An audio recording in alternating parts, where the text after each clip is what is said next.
Jarenlang is er de spreekbuis van de EVT, directeur Erwin Rob, maar een ideaal, een betere en goedkepere veertjens naar Skielge. De strijd met concurrent Rederij Doeksen en het Riek wordt onder mij de heegste jochter in Europa uitvochten.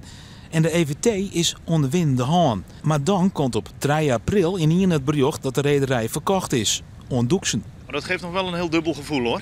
Ten meer ook omdat ik zelf samen met nog 2 anderen tot het laatste overgebleven ben om toch voor de idealen te gaan. En eigenlijk in dat tempo deze deal niet echt wilde. En je mag gerust van me weten, die donderdagavond laat toen ik onderweg ging, rolden de tranen me uit de ogen. Van de 21 aandeelhouders van de EVT kiest de grote meerderheid voor het yield en net voor het ideaal. Erwin Rob kan niet oostwaan als Tajaan. Ik denk met name omdat de druk, zeker vanuit de zijde van het Rijk, zo opgevoerd is dat het was of de deal of ze zouden gaan voor de aanbesteding. Nou, en de aanbesteding zou misschien vanaf dat moment nog 2 jaar kunnen duren. Dus dat zou inhouden dat we dan nog 2 jaar lang door zouden moeten met elkaar. Waarin misschien nog weer een hoop juridische kosten een aspect zou kunnen worden. Waarbij je eigenlijk de balans kon opmaken dat als het tot een aanbesteding gekomen zou zijn, dan waren onze kansen misschien niet heel groot geweest. De druk van het Riek is dus uiteindelijk te groot worden. Staatssecretaris Mansveld zou erbij een kwalijke rol spelen. Buitengewoon zwak.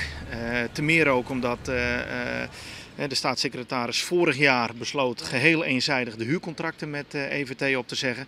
Nou, daarvan hebben wij op dat moment meteen gezegd van mevrouw, wat doet u in godsnaam?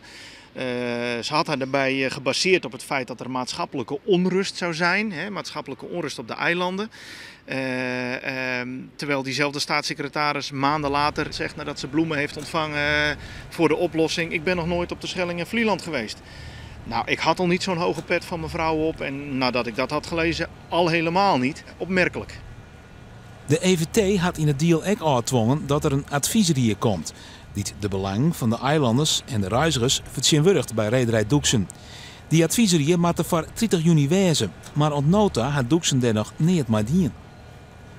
Gezien eigenlijk vanaf het moment dat de deal er is, heeft Doeksen een hoop zaken weten te regelen, maar deze nog niet. En dan heb je natuurlijk een bepaald verwachtingspatroon hoe de zittende reder dat zelf gaat sturen.